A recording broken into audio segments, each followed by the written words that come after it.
কুল হাল ইয়াস্তাবিল্লাযীনা ইয়ালামুনা ওয়াল্লাযীনা লা ইয়ালামুন।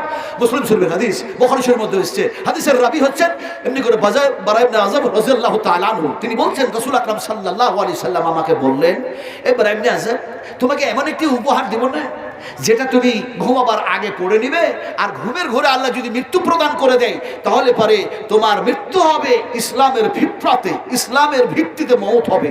আল্লাহু আকবার। আল্লাহর নবীর সাহাবী বললেন, ইয়া রাসূলুল্লাহ, ঘুমের ঘরে তো কলমা পড়া যায় না, তওবা করার সুযোগ হয় না। এখন যদি দেখা যায় ঘুমাবার পূর্বে সেই দোয়াটা যদি পড়ে নেওয়া হয়, আর যদি দেখা যায় ইসলামের ফিতরাতে, ইসলামের ভিত্তিতে আল্লাহ যদি মওত দেন, তাহলে সেটা তো ভালো মওত হবে। ফলে আপনি আমারে শিখায়া দেন, তার উপর আমল করব। আল্লাহ নবী যেন শেখাতে শুরু করলেন, আল্লাহুম্মা নাফসি ইলাইকা ওয়াজহাতু ওয়াজহি ইলাইকা ওয়া ফাওয়াদতু আমরি ইলাইকা ওয়া আলজাতু জাহরি ইলাইকা রাগাবাতান ওয়া রাহবাতান ইলাইকা লা মালযা ওয়ালা মানযা মিনকা ইল্লা ইলাইকা আল্লাহুম্মা আমানতু বিকিতাবিকাল্লাযী আনজালতা ওয়া বিনাবিয়িকাল্লাযী আরসালতা। এই দোয়া জানা আছে তো? নাই। কি বলছিলা? ডাক্তার বলল, তুমি যে এত মোটা হয়েছ, খাবার কি খাও? তো লোকটা বলছে, স্যার সকালবেলা হলে আমি 8টা রুটি খাই, সকালবেলা হলে 8টা রুটি খাই। চিন্তা করো। ডাক্তার তখন মনে মনে বলছে, যদি এই লোকটা সকাল হওয়ার সাথে সাথে 8টা রুটি খায়, তো দুপুর হতে তো অনেক দেরি, মনে হয় আরো বেশি খাবে। তো ডাক্তার বলে, দুপুর বেলায় কটা খাও? বলছে 8টা খায়। বলে রাত হলে কটা খাও? বলছে 8টা খায়। আপনারা সব জ্ঞানী মানুষ, শিক্ষিত মানুষ বসে আছেন, হিসাব করে বলুন তো 3 8 রুটি খেলো কয়টা? 2-4 জন বললেন। ভোট আসলে খুব হিসাব করেন, অভিষেক পাস করবে না মমতা, হ্যাঁ দিলীপ ঘোষ না অমিত শাহ, নানা রকমের চিন্তা হয়। আর একটু হিসাব করে বলতে পারবেন না? হিসাব বুঝেন তো নাকি? এই হিসাব বুঝেন না? বুঝেন না? আল-ইয়াওমা তুজজা কুল্লু নাফসিন বিমা কাসাবাত লা যুলমা আল-ইয়াওম ইন্নাল্লাহা সারিউল হিসাব। আমি আপনাদের সামনে যতগুলো কথা বলছি, তার পিছনে কোরআনের আয়াত কোথাও না কোথাও লুকায় আছে, সব বয়ান করতে পারা যাবে ইনশাআল্লাহ, ইনশাআল্লাহ। কিন্তু আমি অত বলবো না, কিন্তু আমি যখন বলবো জবাব দিতে হবে, হিসাব করতে হবে না? হবে না? তাহলে হিসাব করে বলুন, কটা রুটি খেলো? 24টা রুটি খেয়েছে। এখন ডাক্তার বললো, বাবা তুমি খাবারটা কিছু কমাইয়া দাও, ওষুধ দেবো সামথিং, সেটা ব্যবহার করো, পরিবর্তন আল্লাহ করে দেবে। তো এখন ডাক্তারকে ফ্যাট মানুষটা বললো, স্যার খাবো কতটা আর কমাবো কতটা ওটা আপনি বলে দেন। ডাক্তার বলল, 24টা রুটির মধ্যে 12টা খাও আর 12টা বাদ দাও। এখন শুধু 12টা রুটি খাই, তারপরও শরীরের পরিবর্তন আসে না। তারপরে আবার চলে গেছে ডাক্তারের কাছে দ্বিতীয়বার, গিয়ে বলছে, স্যার কিচ্ছু কাজ হয় নাই, স্যার কিচ্ছু কাজ হয় নাই, একটু ভালো করে বলুন না, ভালো ওষুধ দেন না। এমন সময় ডাক্তার বলল, খাচ্ছ কয়টা? বলে 12টা। বলে ওই 12টা থেকে আরো 6টা রুটি কমিয়ে দাও, শুধু 6টা রুটি খাও। এখন শুধু 6টা রুটি খাই, তারপরও শরীরের পরিবর্তন নাই। তৃতীয়বার অনয় বিনয় করে আজিজিকে সারি করে বলে, স্যার বড্ড কষ্ট হচ্ছে স্যার, উঠতে বসতে, পানির বালতি ধরতে, এই করতে সেই করতে খুব কষ্ট হয়, অসুবিধা হয়, একটু ভালো করে ওষুধ দেন না। ডাক্তার বললেন, খাচ্ছ কয়টা রুটি? বলে আপনার কথা মোতাবেক 6টা রুটি খাচ্ছি। ডাক্তার বললো, সত্য কথা বলো, সত্য কথা, সত্য কথা বলো।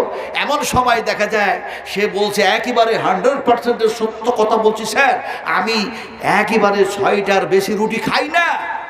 ডাক্তার বললো, সত্য কথা বলতে তোমাকে জিজ্ঞেস করছে কি তুমি জানো তো? বুঝেছে তো? বুঝে বলছো না, না বুঝে? তো বলছে, কেমন? আপনি তো বললেন, তো সেইভাবে তো আমি রুটি খাচ্ছি। তো ডাক্তার বলল, সত্য কথা বলতে আমি তোমার কাছে জানতে চাইছি, রুটির সংখ্যা কমিয়েছো না আটার সংখ্যা কমিয়েছো, কোনটা করেছো? তো ফ্যাট মানুষটা বলছে, স্যার খেতাম তো 24টা রুটি, এখন ওই 24টা রুটি কমাতে কমাতে কমাতে কমাতে 6টা রুটি খাই ঠিক, কিন্তু ওই 24টা রুটিতে যত কেজি আটা লাগে সব আটা ওই 6টা রুটিতে দিয়ে খেয়েছি। কথা বুঝেন কি? ডাক্তার বললেন, বেওকুফ কোথাকার, তাহলে আমার সাইজের কোথায় বেড়েছিস? তুই তো সব আটা সব রুটি খেয়েছিস। আজকে মুসলমানদের অবস্থা তাই হয়েছে। আজকে দেখা যায় নাদবি সাহেবের মুখ থেকে ওয়াজ শুনি, সালফি সাহেবের মুখ থেকে ওয়াজ শুনি, মাক্কি সাহেবের মুখ থেকে ওয়াজ শুনি, মাদানী সাহেবের মুখ থেকে ওয়াজ শুনি, বুখারী সাহেবের মুখ থেকে ওয়াজ শুনি, শুনতেই থাকি, বলতেই থাকি। কিন্তু শোনার পর, বলার পর যদি সেইভাবে কামা হাক্কাহু, যদি দেখা যায় কোরআন ও হাদিসের প্রতি জীবন বাস্তবায়ন করতাম, তাহলে আমাদের কৃষ্টি কালচারগুলি, আমাদের তাহজিব ও তামাদ্দুনগুলি, আমাদের আখলাক ও আদর্শগুলি হয়ে যেত হযরত আবু বকরের মতো, হযরত ওমরের মতো, হযরত উসমান গনির মতো, হযরত আবু তালহার মতো, হযরত আবু দারদার মতো, হযরত আব্দুর রহমান বিন আউফের মতো, হযরত আবু হুরায়রার মতো। জোরে বলুন সুবহানাল্লাহ। আরে এই মানুষগুলির জীবনকে সুন্দর থেকে সুন্দর বানাবার জন্য আল্লাহ সুবহানাহু তাআলা কোরআন নাযিল করলেন। জোরে বলুন সুবহানাল্লাহ। কোরআন নাযিল করলেন এই মানুষগুলি যাতে করে সৎ হয়, মানুষগুলি যাতে ভালো হয়, মানুষগুলি যাতে উত্তম হয়, মানুষগুলি যাতে ভদ্র হয়, মানুষগুলি যাতে শান্ত হয়, মানুষগুলি ইহকাল পরকাল তাদের যাতে মঙ্গল হয়ে যায়, এর জন্য আল্লাহ পাক যেন কি করলেন, দেখা যায় কোরআন নাযিল করলেন, বিশ্ব নবীকে যেন মাহফুজ করলেন, প্রেরণ করলেন। ভালো মানুষ তার মানে আল্লাহ পাক যেন বলতে চাইছেন আল্লাহু ইউহিব্বুল মুহসিনিন। মুহসিন আদর্শবান নারী হবে, আদর্শবান যেন মানুষ হবে, পুরুষ হবে। এখন দেখা যায় আদর্শ যদি শিখতে হয় কলেজে গিয়ে হবে না, স্কুলে গিয়ে হবে না, ইউনিভার্সিটিতে গিয়ে হবে না। কারণ সমস্ত সাহাবায়ে কেরামেরা ছিলেন মূর্তি পূজারী, তারা ছিল সূর্য পূজারী, তারা ছিল চন্দ্র পূজারী, তারা ছিল পাহাড় পূজারী, তারা ছিল সাগর পূজারী। আর সেই সমস্ত পূজারীদেরকে কোরআন দিয়েই ঠিক করা হয়েছে, বিশ্ব নবী মুহাম্মদ সাল্লাল্লাহু আলাইহি সাল্লামের হাদিস দিয়েই ঠিক করা হয়েছে। তারা ছিল যেন দেখা যায় দুনিয়াবি আর উখরাবির দিক থেকে সবচেয়ে উত্তম মানুষ ছিল। জোরে বলুন সুবহানাল্লাহ। তাই বলে আমি বলছি না যে আপনি ডাক্তার হবেন না, মাস্টারি ডিগ্রি করবেন না, আপনি প্রিন্সিপাল প্রফেসরি লাইনে যাবেন না, আপনি এমনি করে ইঞ্জিনিয়ার হবেন না, বৈজ্ঞানিক হবেন না, আপনি করে বাইবেল পড়বেন না, রামায়ণ পড়বেন না, মহাভারত পড়বেন না। আমি সে কথা বলতে চাই না। তার মানে এই নয় যে আপনি দুনিয়ার শিক্ষাকে প্রাধান্য দিয়ে কোরআনের শিক্ষা বন্ধ করে দেবেন। এটা গভর্নমেন্টের আইন নয়, এই আইন মানি না আমরা। আমরা মুসলিম ফলে আমরা সে আইন মানি না, আইন মানি ওইটাই। কোনটা আইন মানবেন বলুন, কোনটা মানবেন? গভর্নমেন্টের আইন না আল্লাহর আইন? এই কথা জোরে বলেন না। জেল খাটার ভয় করছেন নাকি আপনারা? আল্লাহর কসম খেয়ে বলি, বিশ্বাস করুন, আমার মনের তিনটা আশা ছিল। একটা আশা ছিল যে যদি কোরআন হাদিস বলতে বলতে জেল খাটতে পাওয়া যায় খুব মজা লাগবে। হাসছে, জেল খাটা বুঝেন? চুরি করলেন, জেল খাটলেন, খামাখা পুলিশে ডান্ডা লাগাচ্ছে, কথা বুঝেন কি? আর আপনি যখন আল্লাহ আল্লাহ রাসূলের কথা বলতে গেলেন যে আপনি জেল খাটলেন, সুন্নাত আদায় হয়ে গেল। হযরত ইউসুফ আলাইহিস সালাম জেল খেটেছেন, তারপরে দেখা যায় ইমাম তাইমিয়া জেল খাটলেন, ইমাম আহমদ বিন হাম্বল রাহমাতুল্লাহ আলাইহি জেল খাটলেন, এমনি করে দেখা যায় ইমাম জাহির রাহমাতুল্লাহ আলাইহি জেল খাটলেন না পর্যন্ত শহীদ হয়ে গেলেন। আমি সেই কথাগুলো কখন বলবো, কোন সময় বলবো? এত গভীর রাত্রে এনেছেন আপনারা, বলার তো সবাই নাই। অন্যদিন আসবো ইনশাআল্লাহ। আল্লাহ পাক যদি এলাকা আমাকে নিয়ে আসে, তাহলে ইমাম জাহির রাহমাতুল্লাহ আলাইহি লেখাপড়া করলেন কোন কলেজ থেকে, কোন মাদ্রাসা থেকে, পড়াশোনা করার পর মান আহসানু কাওলাম মিম্মান দাআ ইলাল্লাহ ওয়া মান আহসানু কাওলাম মিম্মান দাআ ইলাল্লাহ, এবং তার বক্তৃতা করতে করতে তিনাকে কিভাবে শহীদ হতে হলো, কিভাবে তিনি শহীদ হলেন, কিভাবে হত্যা করা হলো, তারপরে কোথায় তার জানাজা হলো, সব কথা সেই দিন বলবো। তিনার বক্তৃতার সর্বপ্রথম যে আয়াতটা ছিল ইসলামাবাদে, আয়াতটা ছিল ইন্নাল আরদা লিল্লাহি ইউরিসুহা মান ইয়াশা মিন ইবাদিহি ওয়াল আকিবাতু লিল মুত্তাকিন। এই জমিনে নেতৃত্ব কারা দেবে? নেতৃত্ব কোনো কমার্শিয়াল কুকুর দিবে না, নেতৃত্ব দিবে যারা মুত্তাকিন, যারা পরহেজগার, যারা দিনদার, যারা আল্লাহ ওয়ালা, যারা আকিবাত পরকালের প্রতি বিশ্বাস স্থাপন করে, তারা এই জমিনে নেতৃত্ব দেবে। এটা আল্লাহ পাকের হুকুম, আল্লাহ পাকের অর্ডার। আজকে যারা নেতৃত্ব দিচ্ছে তাদের মধ্যে কোরআনের কোনো আখলাক নাই, হাদিস শরীফের কোনো দেখা যায় তাদের কাছে চরিত্র নাই, আর তারা দেখা যায় শুধু বলে কোরআন পড়া বন্ধ করো। বলছে না? বলছে না? এই বলছে না? বলছে না? সরে কথা বলুন। বলছে না? বলছে না? বলছে মাদ্রাসায় রামায়ণ পড়াতে হবে, মহাভারত পড়াতে হবে। কখনোই সম্ভব নয়। আমার ভাইরা, কথা বলতেছিলাম কি, আপনাদের সামনে আইন মানতে হবে আল্লাহর। আইন মানবেন কার? ইত্তাবিউ মা উনজিলা ইলাইকুম মির রাব্বিকুম ولا تتبعوا من دونه أولياء আল্লাহ পাক তিনি বলছেন তোমাদের রবের পক্ষ থেকে তোমাদের কাছে যে আইন গেছে, যে কোরআন এসছে, এই কোরআন মাফিক জীবন চালাতে হবে ইনশাআল্লাহ। আমরা কোরআনের পক্ষে না বিপক্ষে? কথা বলছেন না, সবাইকেই বলতে হবে কোরআনের পক্ষে না বিপক্ষে? কোরআনের পক্ষে। কোরআনের প্রতি ঈমান আছে তো? হাত উঠায় দেখেন, আমার তো ঈমান আছে, নইলে আমি কাফের হয়ে যাবো। আর উঁচু করতে হবে, আরো সিধা করুন, আরো সিধা করে দিন, বলি নারায়ে তাকবীর, শান ইসলাম, রব ইসলাম, আল কোরআনের আলো। হাত নিচু করে দেন, হাত উঠিয়েছেন কোরআনের পক্ষে। এখন কোরআনের পক্ষে হাত উঠা সহজ, কিন্তু যদি কোরআন মাফিক জীবন না চালায়, কোরআনের যদি উল্টা চলি, বিপদ আসবে না আসবে না? এই বিপদ আসবে না আসবে না? উল্টা ভাষা বুঝেছেন তো? উল্টার বিপরীত কি বলুন দেখি, বুঝলেন যখন? সোজা নবী সাহেব বুঝাচ্ছেন, সোজা নবী সাহেব বুঝাচ্ছেন। আল্লাহর হাবিব বিশ্ব নবী সোজা এমনি করে একটা দাগ টানলেন, ডান দিকে বাম দিকে ছোট ছোট দাগ টেনে দিলেন, আর বললেন এই সোজা, হাযা সিরাতুম মুস্তাকিম। সিধা পথে যদি জীবন চালাও, তোমার থাকার গন্তব্যস্থল হবে জান্নাত। আর ডান দিকে বাম দাগ দিয়ে দাগগুলো টানলেন, এগুলি হলো দেখা যায় গুমরাহি, এগুলি হলো পথভ্রষ্ট, এগুলি যেন শয়তানি পথ। এই পথ দিয়ে যদি জীবন চালাও, তাদের থাকার জায়গা হবে জাহান্নাম। কথাটা বলতেছিলাম আমার ভাইরা, উল্টার যদি হয় বিপরীত, সেই বিপরীতের অর্থ সোজা। আপনারা বললেন সেটা হলো সোজা, সেটা হলো সোজা, কিন্তু সোজাটাকে আমি এবার বুঝাই, আপনাদেরকে এক্সাম্পল দিয়ে বুঝাচ্ছি। শোনো, এইটা হলো একটা পথ, এটা কি 1 by 1? 1 by 1। আমি তো ঘেমে পড়লাম, গ্লাস নাই আপনাদের? পানি খেতে হয়, অনেক বক্তারা গরম পানি খায়, আমার ঠান্ডা পানি দরকার। কথা বুঝেন কি? ঠান্ডা পানি খেতে হয়, কথা বুঝেন কি নেই? এখন পানি আপনার ঠান্ডা পানি, এই ঠান্ডা পানি খেলে ভালো হবে না খারাপ হবে? কথা বোঝেন না? ইল্লা হাবিবাও ওয়া গাসাকা। আরে জাহান্নামীদের অবস্থা কি হবে? কথা বুঝেন কি নেই? আহা, আল্লাহ পাক সুবহানাহু তাআলা বলছেন, ইয়াউমা লা তামলিকু নাফসুন লিনাফসিন শা'a ওয়া লা আমরু ইয়াউমা ইযিল্লিল্লাহ। কোন নফসের কোনো কাজ আসবে না, কোনো মানুষের উপকার আসবে না। সেই দিন আল্লাহর হুকুম ছাড়া আর কাউরি হুকুম চলবে না। জোরে বলুন সুবহানাল্লাহ। আমার ভাইরা, এটা হলো রাস্তা 1 by 1।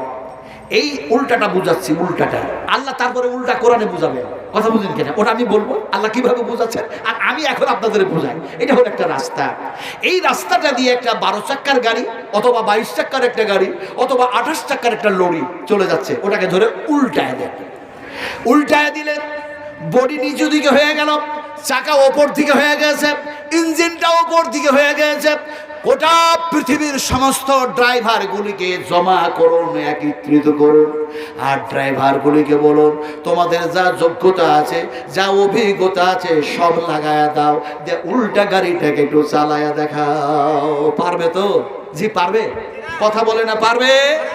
উম্মাহাতুল মুমিনিন মা আয়েশা সিদ্দিকা রাদিয়াল্লাহু তাআলা আনহা তিনি যেন বলছেন, নবীজি যে মানুষগুলি কোরআনের উল্টা চললো, নবীর উল্টা চললো, আর সারা জীবনটা দেখা যায় সিধা পায়ে চললো, পায়ের উপরে ভর দিয়ে চললো, সোজা হয়ে চললো, এই মানুষগুলি কি কোরআনের উল্টা চলার কারণে, নবীর উল্টা চলার কারণে কিয়ামতের মাঠে কি তারাকে আল্লাহ পাক উল্টায় দিবেন নাকি?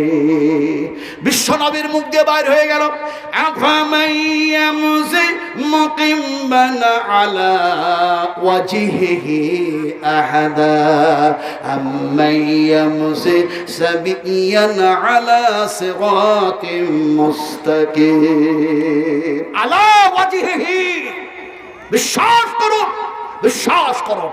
আল্লাহ পাক বলছেন এই কোরআনের উল্টা চলার কারণে, বিশ্ব নবীর উল্টা চলার কারণে, বেআমল করার থাকার কারণে তোমাদেরকে উল্টাইয়া দেওয়া হবে। তার মানে মুখের উপরে ভর দিয়ে দাঁড় করিয়ে দেওয়া হবে না, হাঁটাইয়া দেওয়া হবে, চালাইয়া দেওয়া হবে, জাহান্নামের মধ্যে নিক্ষেপ করে দেওয়া হবে। আল্লাহু আকবার। জাহান্নামের মধ্যে নিক্ষেপ করে দেওয়া হবে। মানুষগুলি জাহান্নামে যাওয়ার পরে বলবে, হে আল্লাহ, আমরা উল্টা চলেছিলাম, কোরআনের পক্ষে চলি নাই, মাদ্রাসার পক্ষে চলি নাই, ইমামদের পক্ষে চলি নাই, আলেমদের পক্ষে চলি নাই। এমনি করে যেন দেখা যায় নবী রাসূল যা বলেছিলেন তাদের কথা শুনি নাই, মন যা গেছিল তাই করেছিলাম। ফলে জাহান্নামের মধ্যে এসেছি, মুখের উপরে ভর দিয়ে হেঁটে হেঁটে যেন এসেছি, জাহান্নামের মধ্যে পড়ে গিয়েছি। ফলে এখান থেকে বাঁচার কোনো পথ আছে কি না? তারা যেন কথাগুলি এইভাবে বলবে না, আমি তো বাংলায় বললাম, তারা আরবিতে যেন বলবে। সে যতই বড় দেখা যায় জাহিল হোক না কেন, সে মুসলিম হোক চাই নন মুসলিম হোক, ইহুদি হোক, নাসারা হোক, খ্রিস্টান হোক, তারা যেন দেখা যায় এমনি করে বলবে, ক্বালু রাব্বানা আমাত্তানা সানাতাইনি ওয়া আহইয়াতানা সানাতাইনি ফাতারাফনা বিযুনুবিনা ফাহাল ইলা খুরুজিম মিন সাবিল। এটা জোরে বলুন সুবহানাল্লাহি ওয়া বিহামদিহি সুবহানাল্লাহিল আযীম।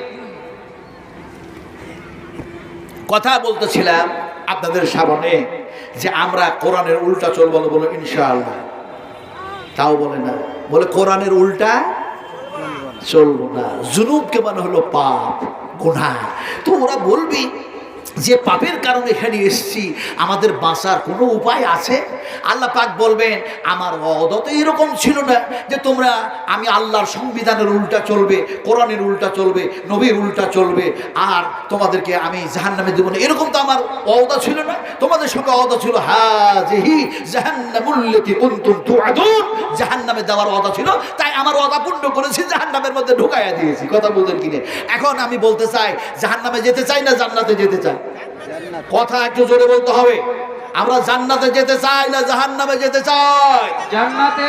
জান্নাতে যেতে গেলে কি মামুর বাড়ি জান্নাত সহজে চলে যাবেন? আম হাসিবতুম আন তাদখুলুল জান্নাহ, নামাজ পড়বে, একটু যেন সিজদা করলে, রোজা করলে আর জান্নাতে চলে যাবে এত সহজে?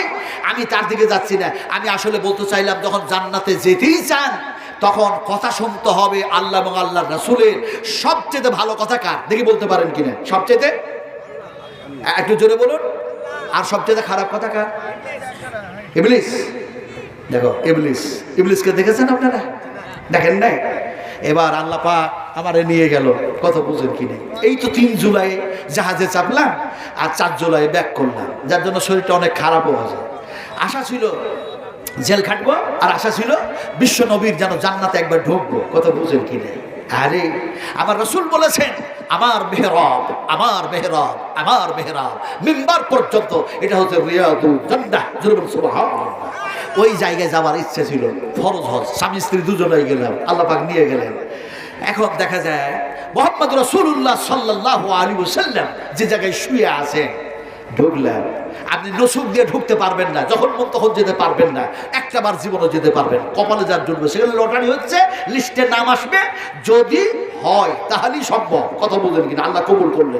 এখন নো এলাও নসুক, যেটা কলকাতা থেকে দেওয়া হয়, যে আপনি যখন মন তখন ঢুকে যাবেন, চলে যাবেন, হাজিরাকে সেই পারমিশন দেওয়া হচ্ছে না। কথাটা বলতেছিলাম কি, এখন ওই জান্নাতের মধ্যে গেলাম, যাওয়ার পর আহা, রাসূল আকরাম সাল্লাল্লাহু আলাইহি ওয়াসাল্লাম যে জায়গায় শুয়ে আছে, আরে সেই জায়গায় যাওয়ার পর চোখের পানি তো আর থামে না, থামার কথাও না। এমন সময় দেখা যায় সেই যেন জান্নাতের মধ্যে, রিয়াদুল জান্নাতের মধ্যে 2 রাকাত নামাজ পড়লাম হালকা করে, তারপরে যেন 2 হাত আল্লাহর দরবারে উঠালাম, কান্না শুরু করলাম, দোয়া করতে লাগলাম।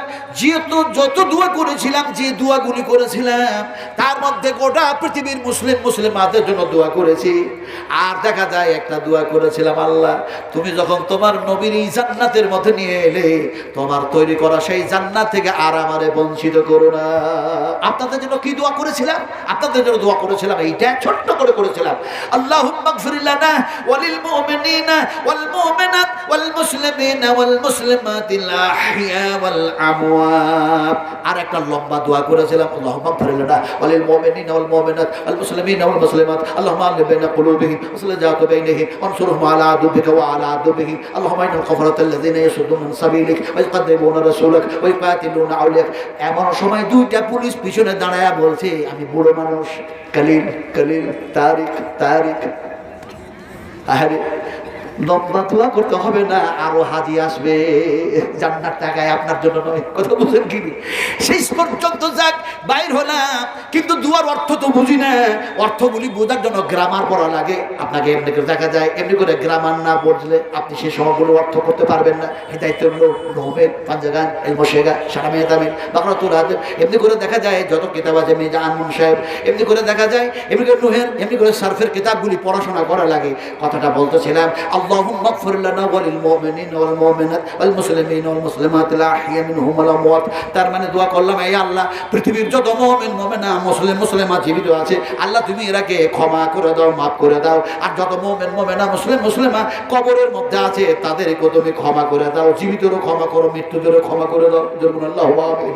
আল্লাহু আমার ভাইরা, বিশ্ব নবী মুহাম্মদুর রাসূলুল্লাহ সাল্লাল্লাহু আলাইহি ওয়াসাল্লাম সেই জান্নাতের মধ্যে যেন শুয়ে আছে।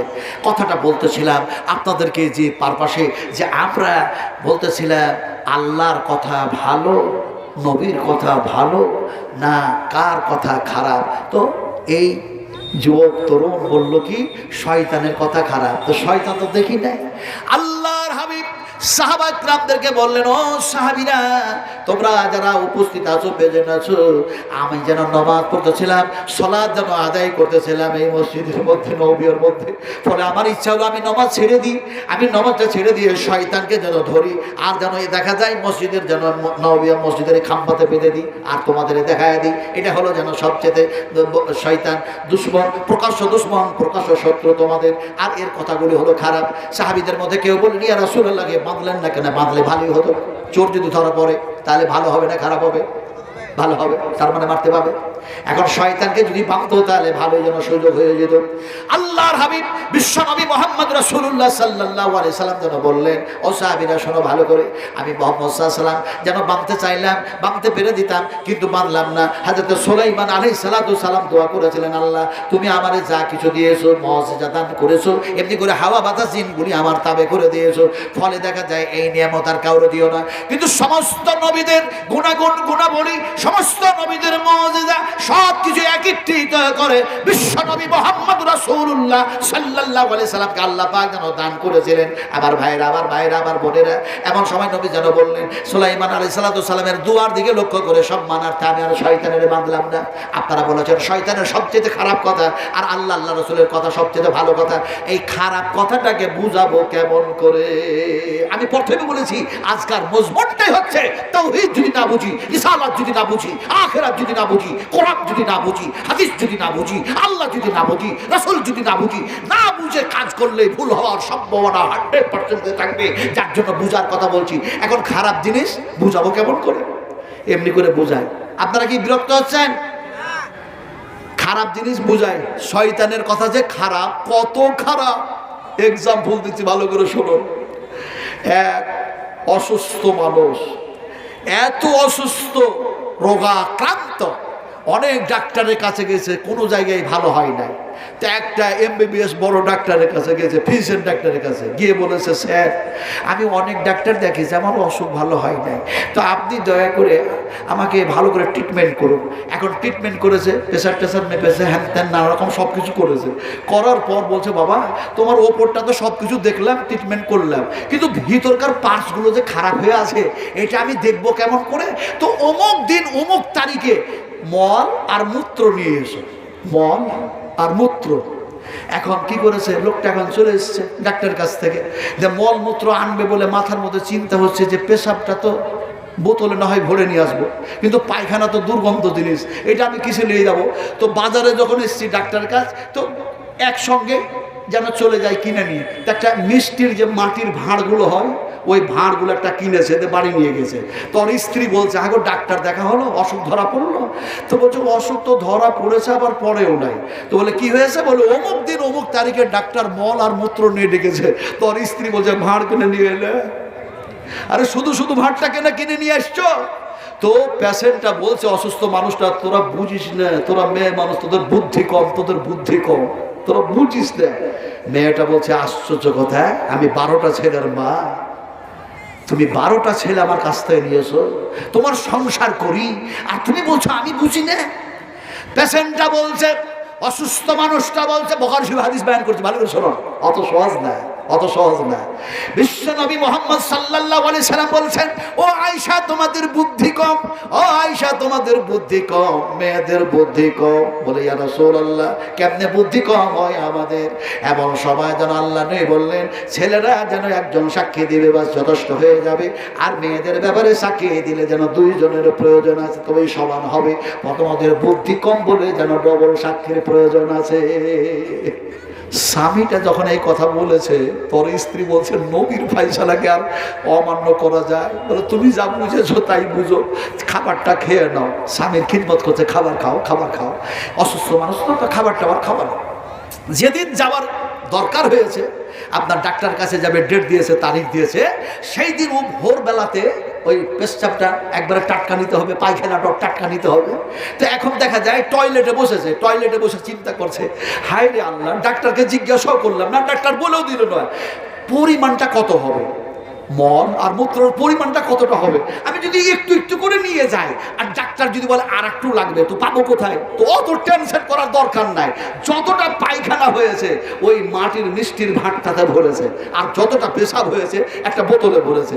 এখন ওই পায়খানার ভাঁটটাতে ভালো করে নতুন পেপারকে সাঁটায় সুতলি দড়ি দিয়ে বেঁধেছে। দুইটা জিনিসকে সকালবেলায় দুই হাতে ঝুলিয়ে ও এখন কোম্পানির কাছে নাম লেখাবে বলে চলে যাচ্ছে। তো পাড়ার মানুষ, গ্রামের মানুষগুলো মনে মনে করছে, এই লোকটা মনে হয় কোনো আত্মীয়র বাড়ি যাচ্ছে, তাই এক হাতে মিষ্টির ভাত আর এক হাতে যেন পানির বোতল। কথা বলুন কি রে, এটা পাড়ার লোকের ধারণা। এখন কম্পাউন্ডারের সামনাসামনি যখন হয়েছে, কম্পাউন্ডার ট্যার চোখে দেখছে আর বলছে, এই অসুস্থ মানুষটা তো ডাক্তার কাছে এসেছিল, মনে হয় এই ডাক্তারের ওষুধে সুস্থ হয়েছে, তাই ডাক্তারের জন্য মানে মিষ্টির উপহার দিয়ে আসছে। এটা কম্পাউন্ডারের ধারণা। এখন দুটোই জিনিস গিয়ে কম্পাউন্ডারকে দিয়ে দিয়েছে। দিয়ে দেওয়ার পরে এবার দেখা যায় ওই মিষ্টির ভাঁটটা, পায়খানার ভাঁটটাকে মিষ্টির ভাঁট মনে করে ডাক্তারের চেম্বারে গিয়ে টেবিলের ওপরে রেখেছে কম্পাউন্ডার, আর পানির বোতল ভেবে পেশাবের বোতলটাকে নিচে রেখে দিয়েছে। জাস্ট টাইম, ঠিক সময়ে দেখা যায় ডাক্তার আসার সময় হয়েছে, চেম্বারে চলে এসছে। ডাক্তার এসে দেখছে, দেখি তো কম্পাউন্ডার কি করে। দেখছে অনেক পেশেন্ট, তাদের নাম লেখালেখি নিয়ে ব্যতিব্যস্ত। ডাক্তার বলে, ওকে আর বিরক্ত করে লাভ নাই। ডাক্তারের বাড়িতে আর একটা কর্মচারী ছিল, ওকে ডাকলো আর বললো, মিষ্টির ভাঁটটা বাড়ির দিকে নিয়ে চলে যা। বাড়ির দিকে চলে গেছে। ডাক্তারের স্ত্রী বললো, তাড়াহুড়ো করে ডাক্তার চেম্বারে চলে গেল, ব্রেকফাস্ট নাস্তা করবে, তাই মিষ্টি কিনে দিয়ে পাঠিয়েছে। ডাক্তার পরে খাবে, আমি তো ওর স্ত্রী গোসল করেছি, আমি পানি খাবো, তো দুটো মিষ্টি আগে আমি খাই, তো মিষ্টি নাকি আছে তো বুঝতে হয়। এখন ডাইরেক্ট যেন মিষ্টি খাবো বলে হাতটা যেন ভরেছে। দেখা যায় পায়খানা উঠতেছে। এখন উঠতে গিয়ে দেখা যায় ডাক্তার স্ত্রী চেম্বারে গিয়ে বলছে, তুমি ডাক্তার না ফাক্তার? ডাক্তার বলছে, কেন কি হয়েছে? বলে, সর্বনাশ হয়ে গেছে, তুমি মিষ্টির ভার পাঠিয়েছো না পায়খানার ভার পাঠিয়েছ। এমন সময় আল্লাহ পাক বলেন, ওয়ালা তাত্তাবিউ খুতুওয়াতিশ শায়াতান ইন্নাহু লাকুম আদুউম মুবিন। আল্লাহ পাক বলেন, শয়তান হচ্ছে তোমাদের প্রকাশ্য দুশমন, আর শয়তানের কথাগুলি তোমাদের জন্য অত্যন্ত ক্ষতিকারক। এক্সাম্পল দিলাম, উদাহরণ দিয়ে আপনাদের বোঝাতে চাইলাম। পায়খানার চাইতে বেশি দুর্গন্ধ, পেশাবের চাইতে নিকৃষ্ট হলো শয়তানের কথা। ফলে শয়তানের কথা মোতাবেক আমরা চলবো না, আমরা নবীর কথা মোতাবেক চলবো ইনশাআল্লাহ। রাত্রি অনেক বেশি হয়েছে। আগামী পরশুদিন আমার মেদিনীপুরে প্রোগ্রাম আছে, তারপরের দিন আমার বারাসাতে প্রোগ্রাম আছে, রানাঘাটে প্রোগ্রাম আছে, নদিয়া ডিস্ট্রিক্টে প্রোগ্রাম আছে, তারপরে একটা ত্রিপুরা একটা প্রোগ্রাম নেওয়া আছে। আলহামদুলিল্লাহ, শুভ আলহামদুলিল্লাহ। বলেছি বুড়ো মানুষটাকে আপনারা দাওয়াত আর করেন না, বুড়ো মানুষটাকে দাওয়াত করো না, তো বেশি রাত করবো না। আপনারা বলেছেন শয়তানের কথা মানবো না, নবীর কথা মানবো, বলেছেন না? বলেন নাই? তো আপনারা যখন বলেছেন, এই হাতটা আমার দিকে তাকিয়ে দেখেন, এই হাতটা দেখেন, আল্লাহর কসম খেয়ে বলছি, মুলতজমের গেট হাতিম, যে জায়গাতে হাত দিলে আর দোয়া করলে দোয়া কবুল হয়ে যায়, রাসূলুল্লাহ বলেছেন। ওই যে সোনালী রঙের গেট, কথা বুঝেন কি?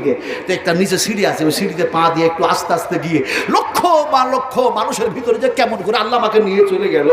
দুইখান হাত রাখলাম চৌকাটের উপরে, আর আল্লাহর কাছে দোয়া করলাম। যে দোয়া করেছি ওটা গোপন ছিল, ওটা প্রকাশ করবো না।